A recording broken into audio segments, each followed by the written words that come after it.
Hello students, welcome to magnet brains. मैं हूं गौरव मिश्रा और स्वागत करता हूं एक और नए वीडियो में, जहां पे पॉलिनोमियल्स चैप्टर को हम आगे बढ़ाएंगे। और आज एक नए टॉपिक के साथ आया हूं मैं, और टॉपिक आप मेरे पीछे देख ही रहे होंगे। टॉपिक है आपका रिमाइंडर थ्योरम। इससे पहले पॉलिनोमियल्स के काफी सारे कॉन्सेप्ट्स में डिस्कस कर चुका हूं, और आज इस नए कॉन्सेप्ट के साथ हम हमारे चैप्टर को और आगे ले जाएंगे। ये जो रिमाइंडर थ्योरम का कॉन्सेप्ट है काफी इंपॉर्टेंट है आपके एग्जामिनेशंस के लिए। हमेशा आपको इससे रिलेटेड क्वेश्चन मिलेगा ही मिलेगा, चाहे पेपर आपका कोई सा भी हो। अगर क्लास 9th का पॉलिनोमियल्स उसमें आ रहा है तो रिमाइंडर थ्योरम भी जरूर आएगा। तो इसको पूरी तरीके से सीखेंगे, इसके कॉन्सेप्ट को सीखेंगे इस वीडियो में, क्वेश्चंस भी करेंगे इससे रिलेटेड, और कुछ प्रैक्टिकल लाइफ एग्जांपल्स भी हम करने की कोशिश करेंगे। हमारी कोशिश रहेगी कि एनसीईआरटी के सारे क्वेश्चंस को इस पर्टिकुलर वीडियो में मैं आपसे डिस्कस कर सकूं। तो let's start with remainder theorem. आपको मैंने पॉलिनोमियल्स पहले भी पढ़ा चुका है। इस वीडियो से जस्ट पहले मैंने आपको पॉलिनोमियल्स के अंदर डिवीजन एल्गोरिथम पढ़ाया था, जहां पे मैंने आपको समझाया था कि आप एक पॉलिनोमियल को दूसरे पॉलिनोमियल से डिवाइड कर सकते हो, और उसमें भी आपके पास क्वोशिएंट मिलता है और आपको रिमाइंडर मिलता है। बस वहां पे रिमाइंडर फाइंड करने का तरीका जो था हमारा, काफी पुराना तरीका था और काफी मेहनत वाला तरीका था। रिमाइंडर फाइंड करते करते हालत खराब हो जाती थी और पन्ने के पन्ने भर जाते थे।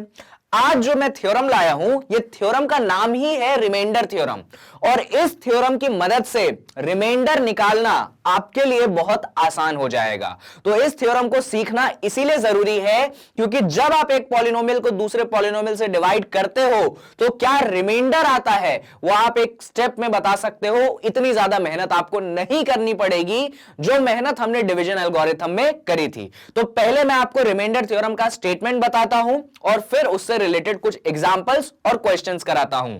तो रिमाइंडर थ्योरम का स्टेटमेंट हमें यह कहता है कि अगर हमारे पास px कोई भी पॉलिनोमियल हो, कोई भी पॉलिनोमियल, ऐसा कुछ नहीं है कि कंडीशन है इस पॉलिनोमियल पे, पर कंडीशन डिग्री के टर्म्स में है। अब कंडीशन क्या है, इसकी डिग्री जो होनी चाहिए ग्रेटर होनी चाहिए या तो इक्वल होनी चाहिए। कितने से? 1 से। यानी px जो आपका पॉलिनोमियल है, इसका डिग्री जो होना चाहिए या तो 1 होना चाहिए या 1 से बड़ा होना चाहिए। डिग्री ऑफ पॉलिनोमियल क्या होता है ये आप जानते हो। और a कोई सा भी रियल नंबर है, a जो है कोई सा भी रियल नंबर है, कोई सा भी रियल नंबर, यानी कि नंबर लाइन पे जितने भी नंबर हैं उनमें से कोई सा एक नंबर। अगर आप px को डिवाइड करते हो x माइनस a से, अगर आप px को डिवाइड करते हो x माइनस a से, तो जो रिमाइंडर है वो आप एक स्टेप में बता सकते हो, वो होगा p ऑफ a। यानी कि मैंने ये कहा इतने सभी बातों में कि px आपके पास एक पॉलिनोमियल था, आपने उसको डिवाइड कर दिया है x माइनस a से, तो रिमाइंडर आपको मिल जाएगा p ऑफ a से। सर बात समझ में नहीं आई, थोड़ा आप डिटेल में समझाओ। तो देखिए बच्चों, मान लीजिए आपके पास पॉलिनोमियल है px। अब इस px पॉलिनोमियल की जो डिग्री है, ये कंडीशन हमेशा याद रखिएगा, इस पॉलिनोमियल की जो डिग्री है ये 1 से बड़ी होनी चाहिए या 1 के बराबर होनी चाहिए। डिग्री 1 से छोटी नहीं होनी चाहिए, वरना हम रिमाइंडर थ्योरम को अप्लाई नहीं कर सकते हैं। तो अगर ये चीज हमारे पास है कि हमारे पॉलिनोमियल px का डिग्री जो है 1 से बड़ा है, तो इसका नेक्स्ट स्टेप आता है कि अगर आपने px को डिवाइड किया है x माइनस a से, यह है आपका सेकेंड स्टेप। अगर आपने px को डिवाइड किया है x माइनस a से, तो डिवाइड करने के बाद रिमाइंडर मिलता था, वो रिमाइंडर आज हम एक ही स्टेप में बता सकते हैं, और वो रिमाइंडर होगा आपका p ऑफ a।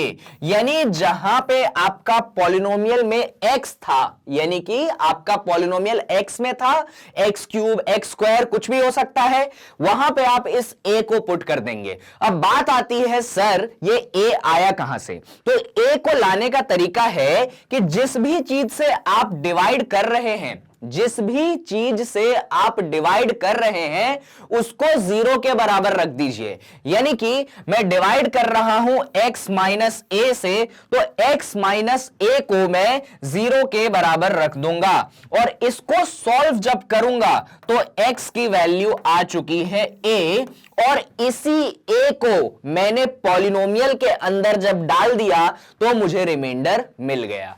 यह कहता है आपका रिमाइंडर थ्योरम। सर बस यहीं पढ़ा के खत्म कर देंगे क्या आप रिमाइंडर थ्योरम को? जी नहीं, इस पे कुछ एग्जांपल्स भी करवाता हूं आपको और क्वेश्चंस तो हम करेंगे ही करेंगे।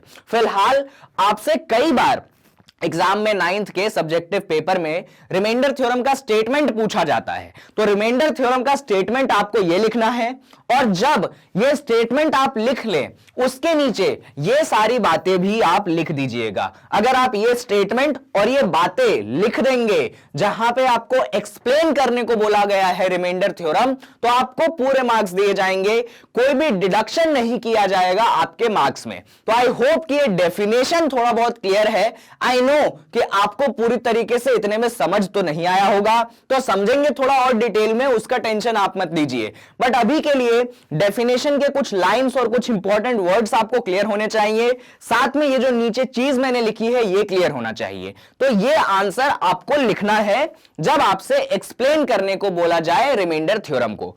अब इसके बाद बात करते हैं हम रिमाइंडर थ्योरम के कुछ एग्जांपल्स पे। तो देखिए हमारे पास ये क्वेश्चन है कि हमारे पास एक पॉलिनोमियल है px और हमने इसको डिवाइड किया है gx से। दो पॉलिनोमियल थे px और gx, px को डिवाइड किया है आपने gx से और आपको निकालना है रिमाइंडर। यानी आपको क्वेश्चन के लिए मेहनत नहीं करनी है, ना आपको डिवाइड करने के लिए परेशान होना है, सिर्फ आपको रिमाइंडर निकाल के दिखाना है। तो चलिए शुरू करते हैं इस क्वेश्चन को। हमारे पास पॉलिनोमियल px है x plus 3x square minus 1। इसमें थोड़ी सी दिक्कत है। दिक्कत यह है कि यह स्टैंडर्ड फॉर्म में नहीं है। स्टैंडर्ड फॉर्म का मतलब या तो आपके वेरिएबल की पावर डिक्रीजिंग हो या तो वेरिएबल की पावर इंक्रीजिंग हो। तो ऐसा करते हैं, मैंने आपको पहले भी यह बात बता चुकी है कि जब डिवीजन के केस में आए, जब रिमाइंडर वगैरह निकालना हो तो आप डिक्रीजिंग पावर ऑफ वेरिएबल में लिखिए। तो आप इस पॉलिनोमियल को लिख देंगे px is equal to 3x square plus x minus 1। यह चीज तो आपको करनी ही करनी है क्योंकि यह होता है आपका स्टैंडर्ड फॉर्म। इसके बाद ही आप अपने क्वेश्चन को स्टार्ट कीजिएगा। अब यह पॉलिनोमियल हमें मिल गया है, इसको डिवाइड करना है gx से और आपका gx जो पॉलिनोमियल है वो है 1 प्लस x। ये भी स्टैंडर्ड फॉर्म में नहीं है, तो पहले आप इसको स्टैंडर्ड फॉर्म में लिख देंगे। तो आप gx को लिख सकते हैं x प्लस 1। ये स्टेप आपको करना है। अब आपको ध्यान देना है कि किसको किससे डिवाइड किया गया है। ऑब्वियस सी बात है, इस px को डिवाइड किया गया है gx से, यानी कि हम लिख सकते हैं कि px डिवाइडेड बाय gx। आप ये स्टेप अगला लिखेंगे। इसके बाद आपको निकालना है रिमाइंडर। तो रिमाइंडर के लिए आप ये बात ध्यान रखिएगा कि जिस भी चीज से आपने डिवाइड की है उसको आप 0 के बराबर रख दो। तो आपने डिवाइड किया है gx से, तो आप क्या करेंगे, आप gx को 0 के बराबर रख देंगे। यह है आपका इंपॉर्टेंट स्टेप। अब gx कौन है, तो आप यहां पे देख सकते हो, मैंने पहले ही बता दिया था gx कौन है। gx है आपका x प्लस 1, यानी कि आप यहां पे लिख देंगे x plus 1 is equals to 0। अब इसको सॉल्व करेंगे जिससे आपको x की वैल्यू मिल जाएगी। तो आपको जो x की वैल्यू मिलेगी वो मिलेगी -1। तो यहां तक तो आई होप कि आपको स्टेप क्लियर है कि मैंने क्या क्या किया है। अब जब आपको x की वैल्यू मिल गई, और कैसे मिली वो चीज भी क्लियर होनी चाहिए। ये वैल्यू मिलने के बाद आपका जो px पॉलिनोमियल था आप उसको लिखेंगे। तो आपका px पॉलिनोमियल था ये, यानी कि 3x square plus x minus 1, ये था आपका px पॉलिनोमियल। क्वेश्चन वापस से पढ़िए। क्वेश्चन में आपको बोला गया है कि आपको रिमाइंडर निकालना है, कुछ और नहीं निकालना है। क्या निकालना है? रिमाइंडर निकालना है। तो जो आपका रिमाइंडर होगा वो आप निकालोगे। रिमाइंडर ऐसे आपको एग्जाम में भी लिखना है, रिमाइंडर इज इक्वल टू जो भी आपके x की वैल्यू है वो आप पुट करेंगे इसमें, यानी कि अपने पॉलिनोमियल में। तो रिमाइंडर हो जाएगा p ऑफ -1।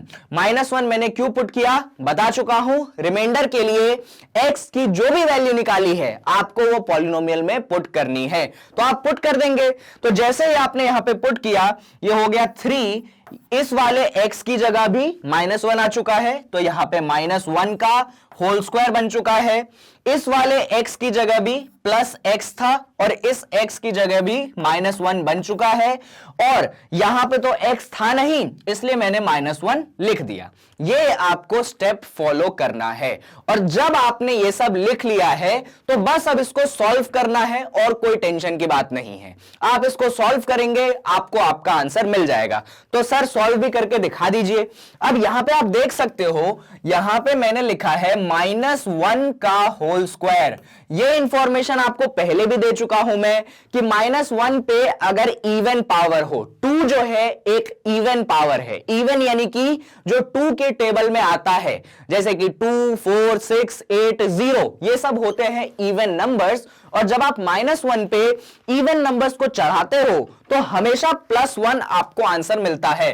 तो -1 पे होल स्क्वायर आपको आंसर देगा +1, और +1 को मैं प्लस लिख नहीं रहा हूं, सिर्फ 1 लिखा है। तो यहां पे जब आप सॉल्व करोगे तो ये बन जाएगा 3 × 1, और ये प्लस माइनस हो जाएगा माइनस, तो ये बनेगा -1, और ये आपका पीछे -1 है ही। अब इसको बस आप सॉल्व कर लीजिए। तो सॉल्व मैं फटाफट कर देता हूं।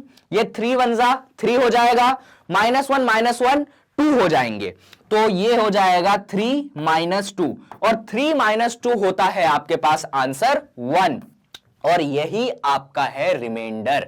यानी कि जब आपने ये पूरा सॉल्व किया, आपने gx को 0 के बराबर रखा, आपने x की वैल्यू निकाली, और इस x की वैल्यू आपने अपने पॉलिनोमियल के अंदर पुट कर दिया, तो सॉल्व करने के बाद आपका रिमाइंडर आ गया है +1। अगर आपको भरोसा नहीं हो रहा है कि ये रिमाइंडर है, तो आप मेरे पुराने वीडियो पे जाइए। इसी क्वेश्चन को मैंने रिमाइंडर भी निकाला है इस क्वेश्चन में, बस मैंने वहां पे लंबा सा डिवीजन का प्रोसेस करा है, और फिर मैंने बताया था कि देखो रिमाइंडर 1 आया। और आज मैंने रिमाइंडर निकाला है रिमाइंडर थ्योरम की मदद से। तो दोनों प्रोसेस वैलिड हैं। आपको ऐसा कुछ नहीं बोला जा रहा है कि वो प्रोसेस गलत है और ये प्रोसेस सही है। बस इस प्रोसेस में आंसर जल्दी आता है, और एक ये थ्योरम है जिसकी मदद से आप डायरेक्ट रिमाइंडर निकाल सकते हो बिना डिवीजन करे हुए। इसलिए यह प्रोसेस इंपॉर्टेंट है, और आपको ध्यान रखना है कि मैंने क्या स्टेप्स किए हैं। वापस से एक बार स्टेप्स रिपीट कर देता हूं, जिससे आपको कहीं पे कोई डाउट ना रहे। आपके पास पॉलिनोमियल था px, आपने इसको डिवाइड किया था gx से। आपने क्या किया, आपने जिससे डिवाइड किया था, इस वर्ड को और इस स्टेटमेंट को ध्यान रखिएगा, जिससे डिवाइड करना, यानी कि यहां पे डिवाइड किया था मैंने gx से, तो मैं उसको 0 के बराबर रखूंगा। तो मैंने gx को 0 के बराबर रखा, यानी x + 1 को 0 के बराबर रखा, तो x की वैल्यू मुझे -1 मिली। ये सबसे इंपॉर्टेंट स्टेप है आपके रिमाइंडर थ्योरम में। बच्चे यहीं पे गलती कर देते हैं, वो समझ नहीं पाते हैं कि रिमाइंडर निकालने के लिए हमको पॉलिनोमियल के अंदर कौन सी वैल्यू पुट करनी है। तो रिमाइंडर निकालने के लिए जो भी या फिर जिस भी से डिवाइड किया है आपने, जैसे मैंने यहां पे डिवाइड किया था x + 1 से, आपको उसको 0 के बराबर रखना है। तो आपको यहां से x की वैल्यू निकालनी है। इस x की वैल्यू को आपको पुट करना है पॉलिनोमियल के अंदर। ये देखिए, ये है मेरा पॉलिनोमियल px, जो कि मुझे दिया गया था, इसी को डिवाइड करना था।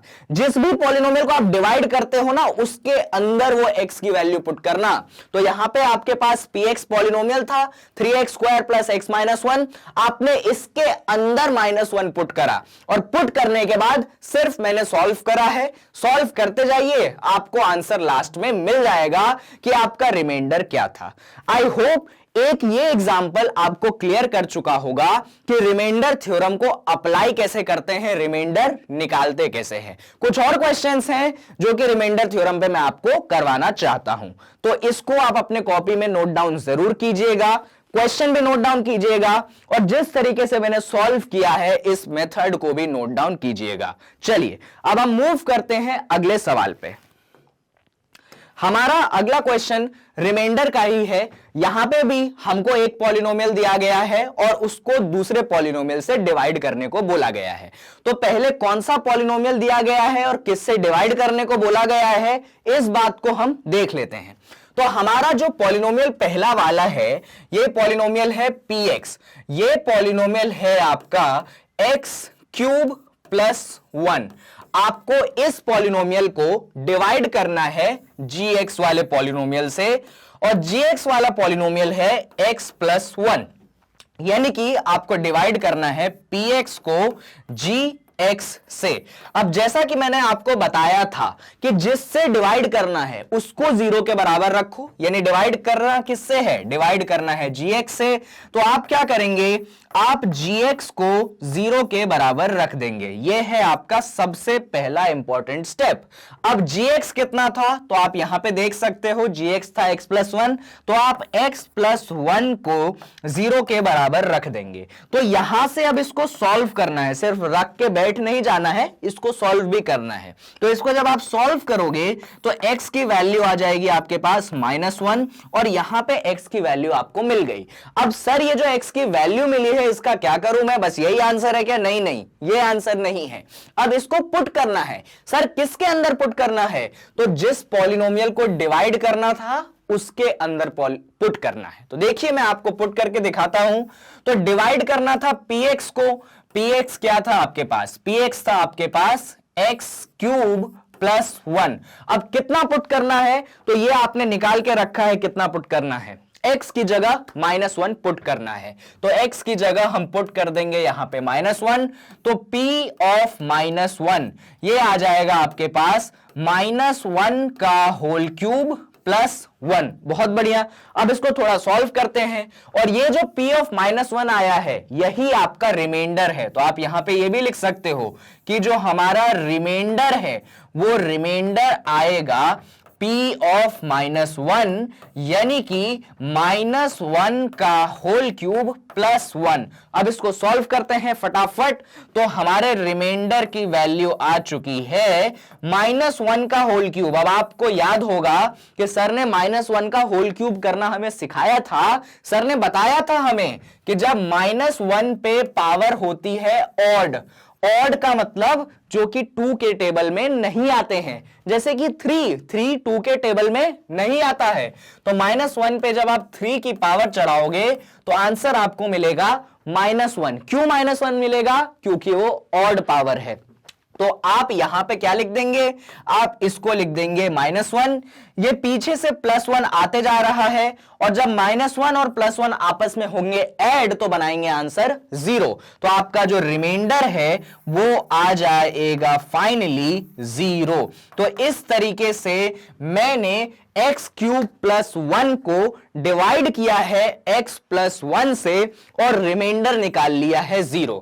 यहां पे मैंने रिमाइंडर निकालने के लिए डिवीजन नहीं किया है। जनरली आपको अगर मेरे पुराने वीडियोस याद होंगे, इससे जस्ट पहले वाले वीडियोस, तो वहां पे रिमाइंडर निकालने के लिए मैं डिवाइड करता था। यहां पे रिमाइंडर निकालने के लिए मैंने कोई डिवाइड नहीं किया है, एक थ्योरम का यूज किया है। और उस थ्योरम का नाम क्या है, तो वही हमारा टॉपिक का भी नाम है, रिमाइंडर थ्योरम। इसलिए इंपॉर्टेंट है रिमाइंडर थ्योरम, क्योंकि आपकी मेहनत बचाता है।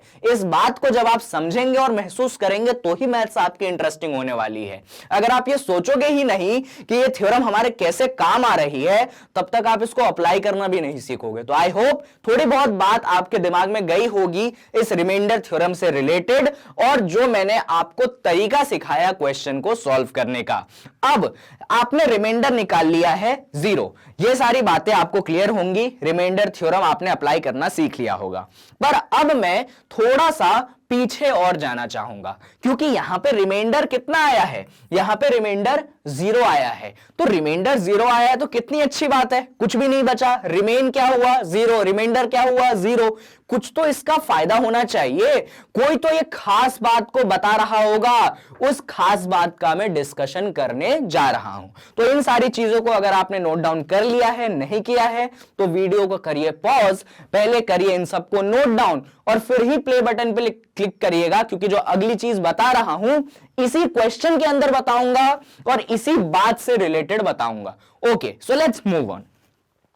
अब देखिए, आपके इस क्वेश्चन में आपने क्या किया, आपने एक्स क्यूब प्लस 1 को डिवाइड किया था x प्लस 1 से। सर हमने डिवाइड नहीं किया था, बिना डिवाइड किए रिमाइंडर निकाल लिया था। अरे वो तो आपकी खूबी है ना कि रिमाइंडर थ्योरम आपने लगा ली।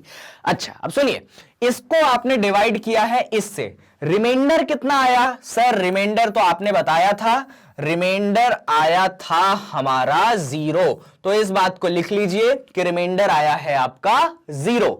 जब रिमाइंडर होगा 0, सर हमको बात याद आ रही है, आपने ये बात हमको बता चुकी है कि जब रिमाइंडर होगा 0 तो ये जो छोटा वाला है वो होगा फैक्टर और जो बड़ा वाला है वो होगा मल्टीपल। जी हां, इस बात पे जो इतना इन डेप्थ डिस्कशन किया है मैंने पुराने वीडियोस में, इसीलिए किया था जिससे आज उस बात को मैं सिखा सकूं। सर आपने क्या बोल दिया, कुछ समझ नहीं आया। तो सुनिए, जब आपका रिमाइंडर आए 0 तो ये जो पीछे वाला पॉलिनोमियल है जिससे डिवाइड आप कर रहे हो वो पॉलिनोमियल होगा बड़े वाले पॉलिनोमियल का फैक्टर। आपको याद रखना है, जिससे डिवाइड कर रहे थे, किससे डिवाइड कर रहे थे, इससे डिवाइड कर रहे थे, तो रिमाइंडर 0 आया है। ये सारी बातें मैं कब करूंगा, जब रिमाइंडर 0 आएगा तभी करूंगा। अगर रिमाइंडर 0 नहीं आएगा तो मैं ये नीचे वाली बातें भी नहीं कर सकता हूं। तो इस बात को भी ध्यान रखना।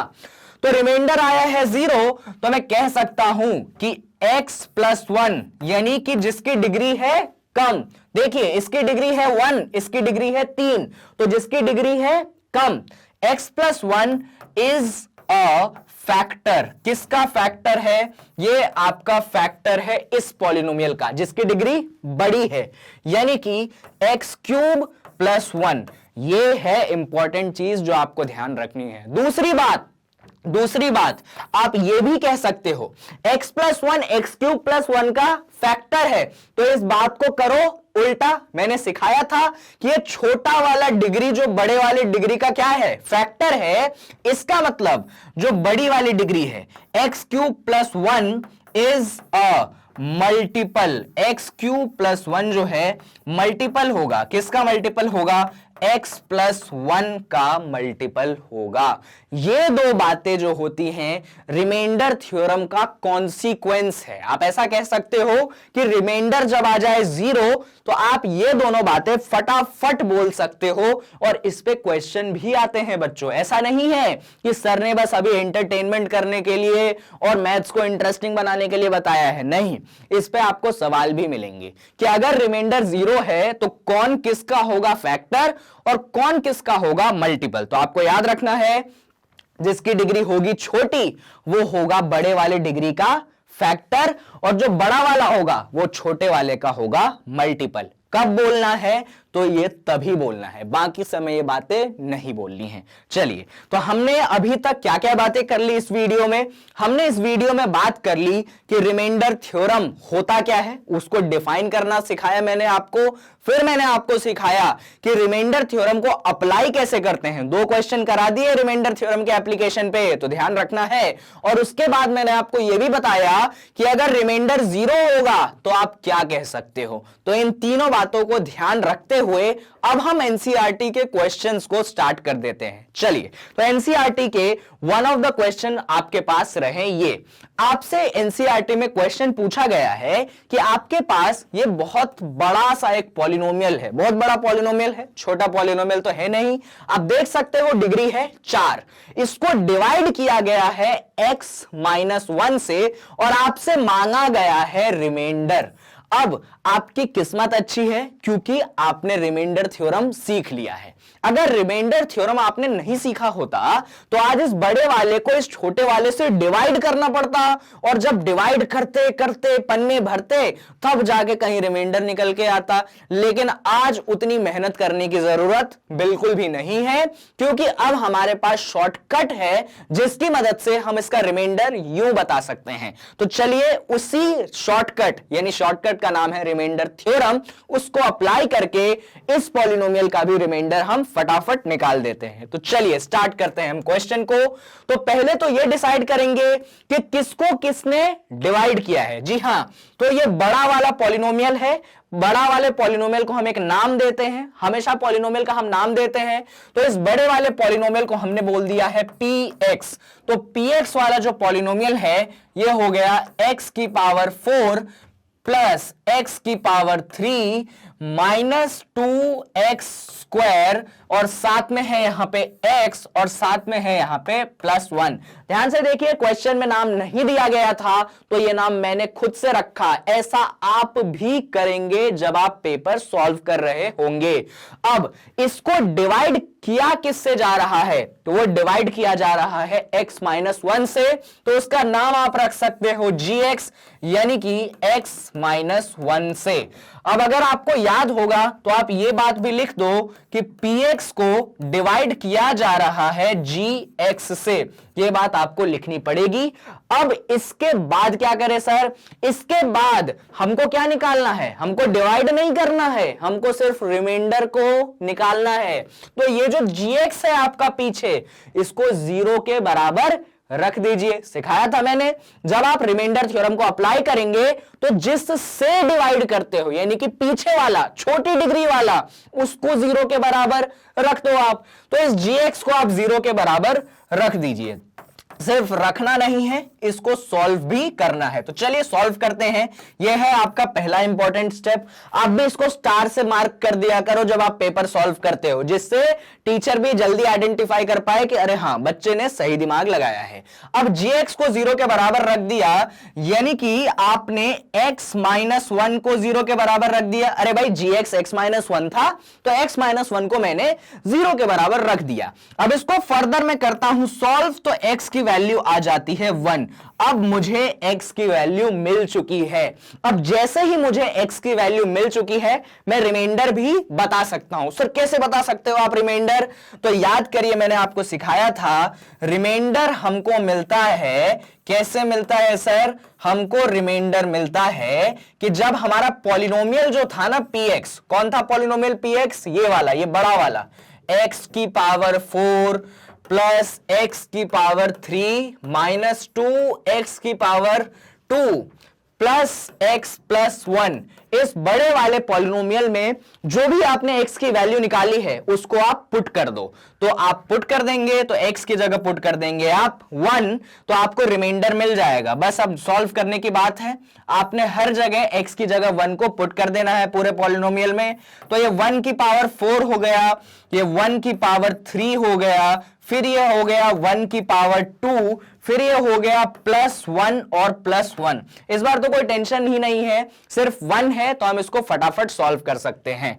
जब आप इसको सॉल्व करेंगे, आप जानते हैं 1 की पावर कुछ भी हो, आंसर 1 ही आएगा। तो ये +1, ये भी +1, ये चीज भी आपके पास +1, ये 1 + 1 आप 2 कर देंगे। अब इसके बाद जब आप इसको ऐड करेंगे तो 1 + 1 2 हो जाएगा। यहां पे 2 1 जा 2 करेंगे और ये आपके पास +2 बन जाएगा। इसको फर्दर आप सॉल्व करोगे तो +2 से -2 कैंसिल कर दोगे और आंसर आ जाएगा आपके पास 2। इसका मतलब रिमाइंडर भी है आपके पास 2। अब रिमाइंडर इस क्वेश्चन में आ चुका है 2। अब कैसे आया है ये तो आप देख चुके हैं, पर फिर भी मैं एक बार स्टेप्स को रिविजिट आपको करवा देता हूं कि आप देख सकते हैं यहां पे हमें ये पॉलिनोमियल था, इस पॉलिनोमियल को डिवाइड करना था x माइनस 1 से और रिमाइंडर निकालना था। सर डिवाइड तो करना ही नहीं था, आपने इतना शॉर्टकट मेथड दो सिखा दिया और मेथड का नाम है रिमाइंडर थ्योरम। तो यहां पे हमारे पास रहा px, ये है हमारे पास gx, px को डिवाइड करना था gx से, तो मैंने gx को रख दिया 0 के बराबर, और उसके बाद x माइनस 1 भी 0 के बराबर, और x की वैल्यू मुझे मिल चुकी है। ये जो वैल्यू मिली मुझे x की, इसको आप रिमाइंडर निकालने के लिए जिस पॉलिनोमियल को डिवाइड करना था उसके अंदर आप पुट कर दोगे, सॉल्व करोगे, और आपको आपका रिमाइंडर मिल जाएगा। इसके बाद हम बढ़ते हैं एक और क्वेश्चन पे, जहां पे रिमाइंडर थ्योरम को हम सीखेंगे। एक और बात इस क्वेश्चन से रिलेटेड, आपको मैंने जब पिछला क्वेश्चन डिस्कस करवाया था, पिछला क्वेश्चन कौन सा था? पिछला क्वेश्चन ये वाला था। तो इस वाले क्वेश्चन में आपको याद होगा रिमाइंडर 0 आया था, तो अभी जस्ट याद होगा मैंने बताया था कौन किसका फैक्टर है और कौन किसका मल्टीपल है। अगर मैं इस क्वेश्चन की बात करूं जो हमने अभी सॉल्व किया, इस क्वेश्चन में रिमाइंडर 0 तो नहीं आया। अब क्योंकि रिमाइंडर 0 यहां पे नहीं आया है, इसका मतलब ये जो बड़ा वाला पॉलिनोमियल है इसका फैक्टर मल्टीपल नहीं होगा, और जो छोटा वाला पॉलिनोमियल है वो उस बड़े वाले का फैक्टर भी नहीं होगा। तो जब रिमाइंडर 0 आता है तभी वो बातें लिखोगे आप, और रिमाइंडर 0 नहीं आता है तो वो चीजें नहीं होंगी। चलिए, ये सारी बातें हमने कर ली। अब हम एनसीईआरटी के कुछ और क्वेश्चन डिस्कस करते हैं जहां पे हम रिमाइंडर थ्योरम का इस्तेमाल करेंगे। अब अगर आप इस क्वेश्चन को देखोगे तो यहां पे डायरेक्ट आपसे रिमाइंडर नहीं पूछा है, यहां पे उन्होंने पूछा है कि ये बताओ कि ये जो बड़ी चीज है इतनी, क्या ये छोटी चीज का मल्टीपल है भी कि नहीं है। लेकिन आप जानते हो कि कोई किसी का मल्टीपल होगा या नहीं होगा, ये इस बात पे डिपेंड करता है कि रिमाइंडर क्या आ रहा है और क्या नहीं आ रहा है। इसीलिए इस क्वेश्चन में भी ये पता करने के लिए कि ये बड़ी चीज इस छोटी चीज का मल्टीपल है या नहीं है, हम रिमाइंडर को निकालेंगे। तो चलिए हम स्टार्ट करते हैं हमारे क्वेश्चन को। तो आप देख सकते हैं आपके पास जो बड़ा वाला पॉलिनोमियल है, बड़ा वाला पॉलिनोमियल यानी कि जिसकी डिग्री बड़ी है वो है QT। QT क्या है आपके पास? QT है आपके पास 4t³ plus 4t square minus t minus 1। ये आपके पास एक बड़ा वाला पॉलिनोमियल है, यानी डिग्री बड़ी है। अब आपको चेक करना है किससे? 2t प्लस 1 से। तो इस 2t प्लस 1 को pt बोल दो, अभी के लिए आप इसको नाम दे दो pt, और आपको चेक करना है इसके लिए 2t प्लस 1 के लिए। अब ध्यान से सुनिए, आपको यहां पे पता करना है कि ये जो इतना बड़ा वाला पॉलिनोमियल है QT, ये छोटे वाले का मल्टीपल है कि नहीं है। अगर ये बड़ा वाला इस छोटे वाले का मल्टीपल होगा तो रिमाइंडर कितना आना चाहिए? 0 आना चाहिए। और किसको किससे डिवाइड करते हो? तो ये तो आपको याद होगा, बड़े वाले पॉलिनोमियल को छोटे वाले पॉलिनोमियल से आप डिवाइड करते हो। तो जब बड़े वाले का मतलब क्या है? यहां पे आप एक बात और सुन लीजिए, जब मैं बोलता हूं ये बड़ा वाला पॉलिनोमियल, तो बड़े वाला पॉलिनोमियल से मेरा मतलब है जिसकी डिग्री बड़ी हो। तो आप देख सकते हो इस पॉलिनोमियल पे पावर सबसे बड़ी 3 है तो इसकी डिग्री 3 है, जबकि इस पॉलिनोमियल की पावर 1 है तो इसकी डिग्री 1 है। तो जब मैं बड़ा वाला पॉलिनोमियल और छोटा वाला पॉलिनोमियल बोलूं तो इसका मतलब आपको यह समझ में आना चाहिए कि किसकी डिग्री बड़ी है और किसकी डिग्री छोटी है। चलिए, अब यह बात तो हमने कर ली। मल्टीपल की बात है तो बड़े वाले को छोटे से आप कर दो डिवाइड, यानी कि आप QT को करोगे PT से डिवाइड। अब QT को जब डिवाइड करोगे आप PT से तो क्या निकालोगे आप निकालोगे रिमाइंडर। और अगर आया रिमाइंडर 0 तो आप कह सकते हो कि बड़ा वाला छोटे वाले का मल्टीपल है। तो हमें निकालना पड़ेगा रिमाइंडर। अब रिमाइंडर निकालने के लिए क्या डिवाइड करेंगे हम? वो इतना लंबा मेथड लगाएंगे क्या? नहीं, हम डिवाइड करने वाला मेथड नहीं लगाएंगे। तो क्या करेंगे हम सर? हम सिंपल सा काम करेंगे, हम रिमाइंडर थ्योरम को लगा देंगे। तो चलिए रिमाइंडर थ्योरम को यहां पे लगाते हैं। अब रिमाइंडर थ्योरम में भी सर हम क्या करें? तो आपको याद होगा, अरे जो पीछे वाला पॉलिनोमियल है जिससे आप डिवाइड करने जाते हो उसको 0 के बराबर, जी हां, रख दो। तो आप यहां पे इसको स्टार कर देता हूं मैं स्टेप को, जिससे ये स्टेप कभी भी मैं भूल ना जाऊं। तो ये छोटा वाला है आपका PT, इसको आप रख दो ऐसे 0 के बराबर। मैंने भी रख दिया। अब PT कितना है? तो ये देख लीजिए, ये है आपका PT, यानी कि आपने रख दिया है 2t प्लस 1 बराबर 0।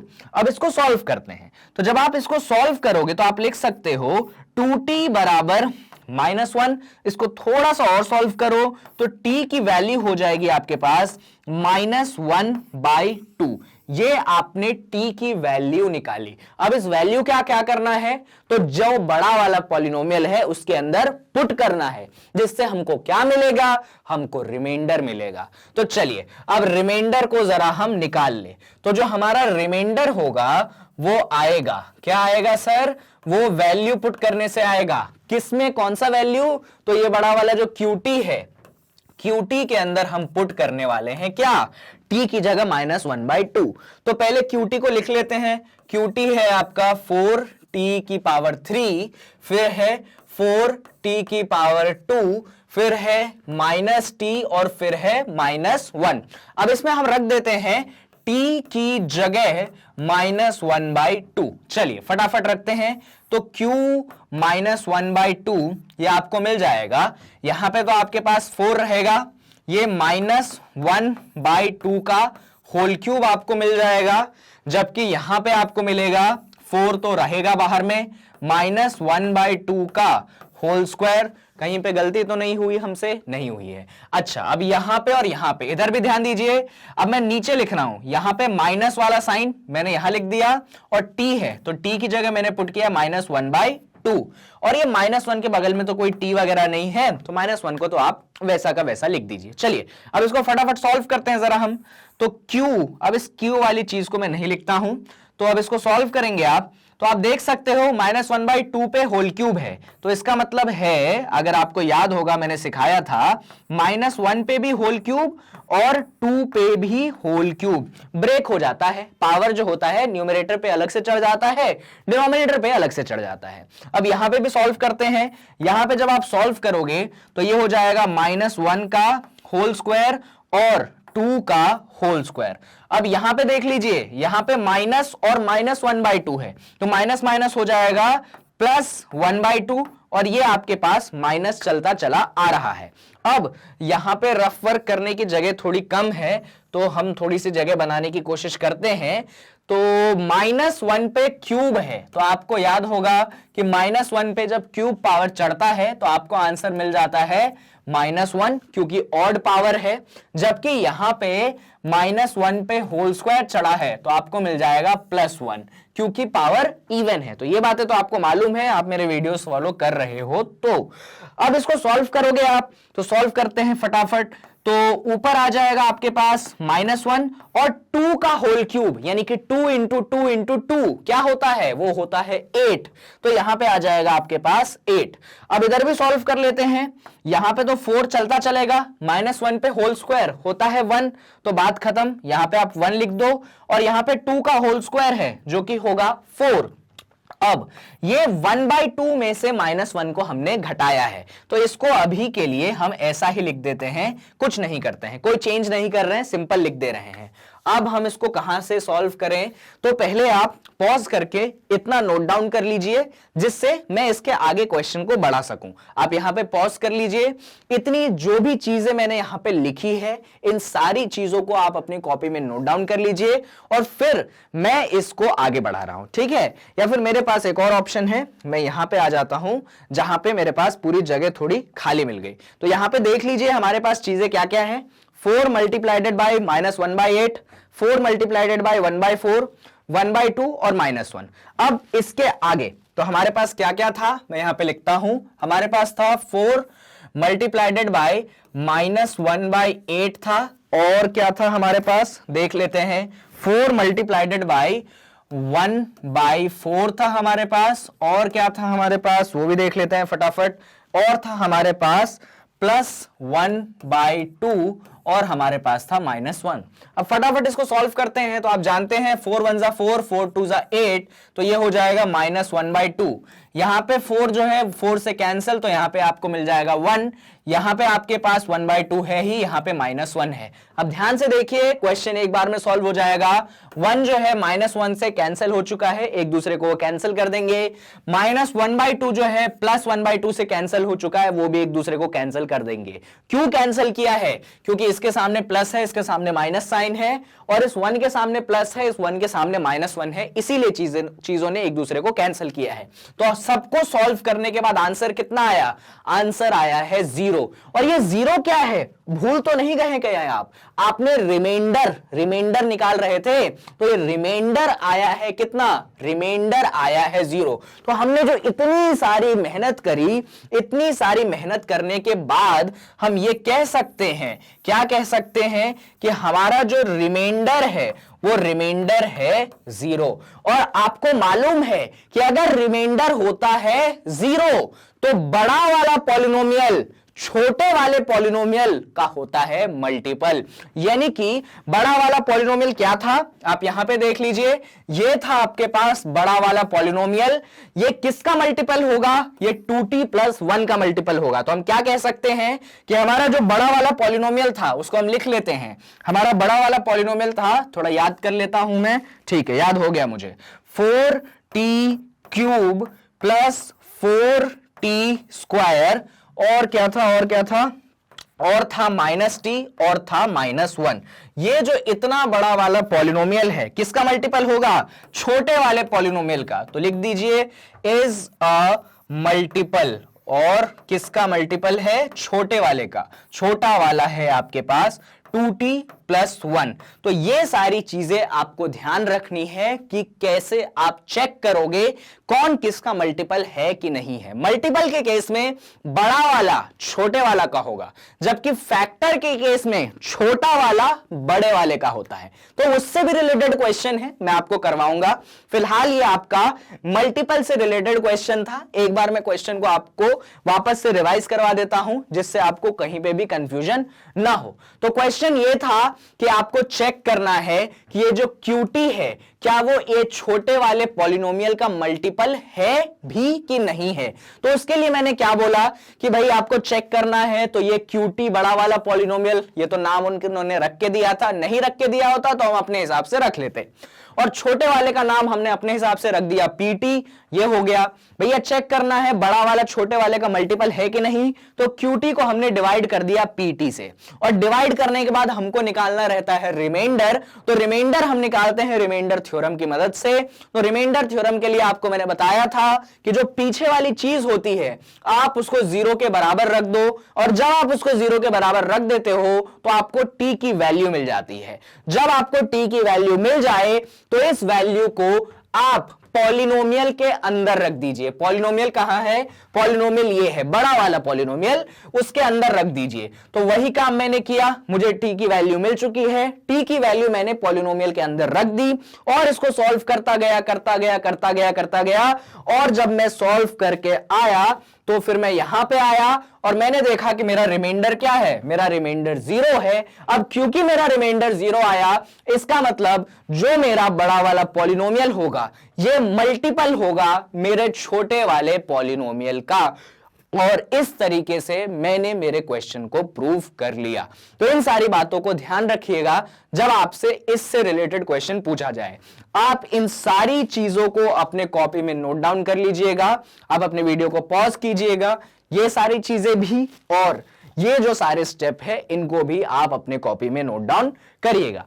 अब इसके बाद हम कुछ और क्वेश्चंस पे एनसीईआरटी के आएंगे जिनको हम और देखेंगे, पर उन क्वेश्चंस को हम पार्ट 2 वाले में करेंगे जब हम रिमाइंडर थ्योरम पे पार्ट 2 का वीडियो बनाएंगे। वो वीडियो भी आपको इसके नीचे ही मिल जाएगा, तो उसको आप देखिएगा, आपको समझ आ जाएगा। फिलहाल ध्यान रखिएगा कि क्या चीजें मैंने रिमाइंडर थ्योरम में आपको बताई। एनसीईआरटी के काफी सारे क्वेश्चंस हमने डिस्कस कर लिए हैं, पर जो बच गए हैं वो आपको मिल जाएंगे पार्ट 2 में। तो इसी के साथ ये बात ध्यान रखते जाइएगा कि मैग्नेट ब्रेन्स आपको पूरी तरीके से फ्री एजुकेशन प्रोवाइड करता है। यहां पे कोई चार्ज नहीं लिया जाता है आपसे पढ़ने के लिए, 100% फ्री है। ऐसा नहीं कि 2 चैप्टर्स हम पढ़ाते हैं और फिर बोलते हैं कि पहले आप पेमेंट करो फिर हम आपको तीसरा चैप्टर पढ़ाएंगे। ये चीज हम नहीं करते हैं। लाइक और शेयर और सब्सक्राइब ये तो आपका काम होना ही चाहिए। भाई आपके लिए टीचर इतनी मेहनत कर रहा है, इतनी मेहनत से आपके लिए वीडियो बना रहा है, तो कम से कम लाइक शेयर और सब्सक्राइब तो आप कर ही सकते हो। ये काम आपको करना है, this is on your behalf. आप इसी तरीके से हमें पेमेंट कर दीजिए। और तीसरी बात, कमेंट जरूर कीजिएगा। जब आप कमेंट करते हो तो मुझे खुशी होती है कि आपके कमेंट्स में पढ़ता हूं, मैं आपके रिएक्शंस को देखता हूं and I feel more motivated कि मैं आपके लिए और अच्छा से अच्छा कंटेंट ला सकूं। So thank you so much for watching this video.